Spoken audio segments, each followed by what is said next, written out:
estudo inédito no mundo realizado no INCOR, em São Paulo, mostra que pacientes que tiveram Covid-19 podem sofrer disfunções cognitivas, falhas na atenção, na memória e na função executiva do cérebro. Nosso bate-papo hoje é com a neuropsicóloga e responsável por essa pesquisa, Lívia Stocco Valentim. Acompanhe a entrevista. O que é a função cognitiva? Né? O que ela é responsável no nosso corpo? Bom, função cognitiva é a capacidade que o ser humano tem de prestar atenção no mundo, memorizar as coisas, falar, planejar o seu dia a dia, buscar estratégias para este planejamento para solucionar problemas. Dos mais simples, vou te dar um exemplo de um problema. Acordei, tenho que fazer as minhas atividades e ir trabalhar. Ou antes de fazer qualquer atividade, como passar um café, vou arrumar a minha cama. Isso é planejamento de atividades, busca de estratégia. É mais rápido arrumar a cama? Vou fazer o café primeiro? Enfim, isso se chama função executiva. E aí, o que aconteceu, né? Vocês, de repente, perceberam que quem teve Covid ou apresentou sintomas ou ficou assintomático, teve uma disfunção cognitiva, começou a apresentar alguns sintomas ou algumas sequelas na função cognitiva? Exatamente, porque temos várias funções cognitivas, né? Então, atenção, memória, visopercepção, visoconstrução, função executiva, enfim, temos várias. Estes pacientes, após a COVID, eles se queixam muito de uma perda da atenção, falha significativa da memória e um prejuízo nesta função executiva. E, principalmente, função visoperceptiva e visoconstrutiva. Eles não conseguem mais organizar as coisas, nem andar direito, e nem visualizar um cenário, como todo mundo olha e faz, olha, esse panorama é bonito, ou é feio. Não, eles se atrapalham, não conseguem mais coordenar, ao ponto de, vou andar de bicicleta, caio, vou subir uma escada, tropeço, estou caminhando normalmente, trupico em mim mesmo. Aí eu acabo sofrendo acidentes. E mais de 80% desses pacientes que participaram do estudo tiveram essa sequela, apresentaram essa disfunção cognitiva, essa dificuldade na hora de formular ou de memorizar alguma coisa. Sim, existem das mais diversas sequelas, mas as maiores, as mais evidentes foram para a linguagem, a memória e a visopercepção. Então, a linguagem, não só como organizar o pensamento, como ao falar, eles trocam as letras. Então, vou te dar um exemplo. Ao invés de falar liquidificador, a pessoa começa a falar quidlificador. Eu decorei até porque eu tenho que saber falar como eles falam. Vassoura, savoura. E falam numa facilidade, sabendo que o cérebro queria falar vassoura, liquidificador, ou organizar a frase. E eles não conseguem mais. Então, atenção, visopercepção, linguagem muito comprometida. E aí vocês utilizaram também um jogo digital, né, que é o Mental Plus, que contribuiu aí nessa avaliação. O que vocês perceberam? Isso, na verdade, ele não contribuiu, ele foi o instrumento único para a avaliação da disfunção cognitiva e também utilizado para a reabilitação. Então, o jogo Mental Plus é um jogo, na verdade, ele é um teste neuropsicológico. É um jogo de memória, para que as pessoas em casa entendam, é um jogo de memória? De memória, atenção, visopercepção, tem todas as funções dentro deste jogo, que durante o joguinho, o paciente nem percebe o tempo passar, porque é divertido, engraçadinho, e ele é avaliado em todas as funções cognitivas, como se fosse um videogame, mas não é um teste neuropsicológico. Então, enquanto o paciente estava ali achando que estava brincando, ele estava sendo avaliado. Exatamente. E no final deste jogo, existe um gráfico e um relatório para que o paciente se perceba disfuncional ou não. Agora, doutora, por que é tão preocupante o resultado desse estudo? Em primeiro lugar, porque sequela cognitiva, muitas vezes a gente não percebe o que é que vai acontecer no futuro. Por quê?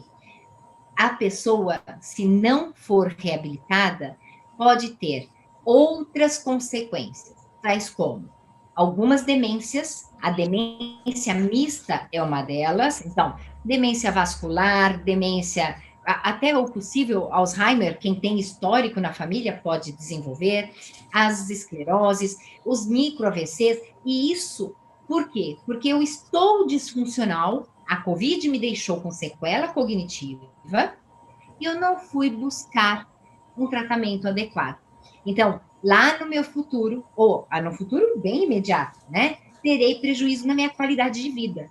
Vou ter comprometimento na minha profissão, não vou render como rendia antes, vou ter problemas das minhas relações sociais, porque eu estou desatento, estou com falha de memória, acabo apresentando uma angústia por causa destas disfunções, fico inseguro, fico embotado, significa fico mais reservado, e tudo isso fica mais agravado dentro do paciente. Isso, de certa forma, pode comprometer as gerações futuras, né? A gente pode esperar o que aí, né, dessas próximas gerações, tendo em vista a sequela, né, essa disfunção cognitiva que afeta nosso cérebro, né? De certa forma, atinge o nosso cérebro.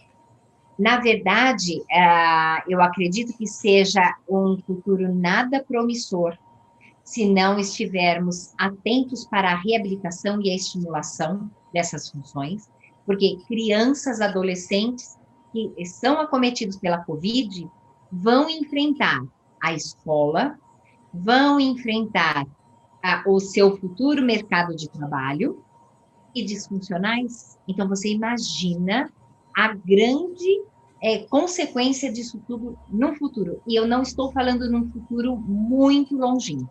Estou falando num futuro bem próximo, daqui uns 6, 8 meses.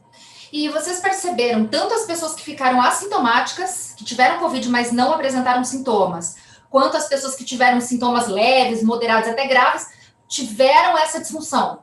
Independente do grau da doença, mais de 80% apresentou a disfunção. Exatamente. Independente do grau do comprometimento, da sequela, da doença, perdão. Então, se eu peguei uma COVID e não percebi, assim como o paciente que ficou em UTI, ficou entubado, teve a mesma sequela. O que a gente tem mostrado no nosso estudo é que depende muito da capacidade do paciente.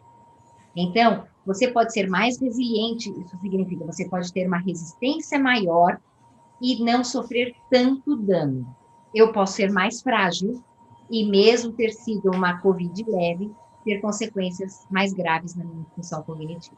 Doutora, para quem, de repente, percebeu alguma sequela, percebeu que está tendo lapso de memória, que está tendo dificuldade para formular frases ou pensamentos ou ações, o ideal é que procure ajuda, procure um especialista para ajudar nesse momento, para que passe por essa reabilitação que é tão importante?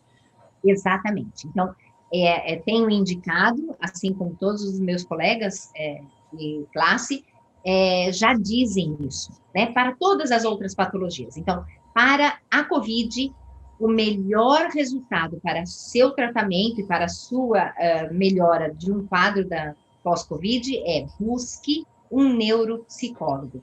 Ele vai trabalhar com você todas as funções que estão deficitárias. Isso significa todas elas que não estão boas, ele vai fazer um plano de tratamento específico para estimular cada vez mais essas funções que ficaram prejudicadas. Quanto mais tarde procurar essa ajuda, pior pode ser, né? Pior. Nós temos, dentro do nosso cérebro, tempos específicos para estimulação, para habilitação e para a capacitação dessas funções. Claro que um adulto, ele já tem essas funções bem capacitadas. Mas, se eu perdi, então, corro rápido atrás para estimular porque senão será tarde demais. Esse tempo se fecha. Porque, assim, é normal que a gente esqueça, por exemplo, onde guardou um objeto, né? Deixou a chave em tal lugar. Mas aqui, o que a gente pode observar que está ultrapassando esse limite daquele esquecimento corriqueiro que a gente tem, às vezes, no dia a dia? Tá, eu peço para que todo mundo comece a se perceber como era e como ficou. Então, muitos vêm para mim assim, Lívia, eu era esquecida. Eu peço assim, se perceba ou se pergunte, ou pergunte a alguém que te conhece bem, se você ficou mais esquecido, mais desatento, né? Porque muitas vezes a pessoa fala assim, mas eu sou déficit de atenção e hiperativo, que é uma patologia, então já era mesmo. Não, eu era e fiquei pior. Ou eu que nunca fui, agora fico, nossa, como é que chamava isso mesmo? Acabei esquecendo. Ou te perguntei o nome, não me lembro mais seu nome. Ai, esqueci de pagar a conta. Nunca me aconteceu isso antes. Então, pequenos detalhes que parecem, é o estresse do dia a dia, estamos em pandemia, isso faz com que a gente fique mais nervoso, mais, né? Mas não confundam problemas emocionais, problemas estressores do dia a dia com as sequelas da Covid. E essa entrevista especial fica por aqui. Muito obrigada pela sua companhia. Continue ligado na programação do Hit Notícias e a gente se vê.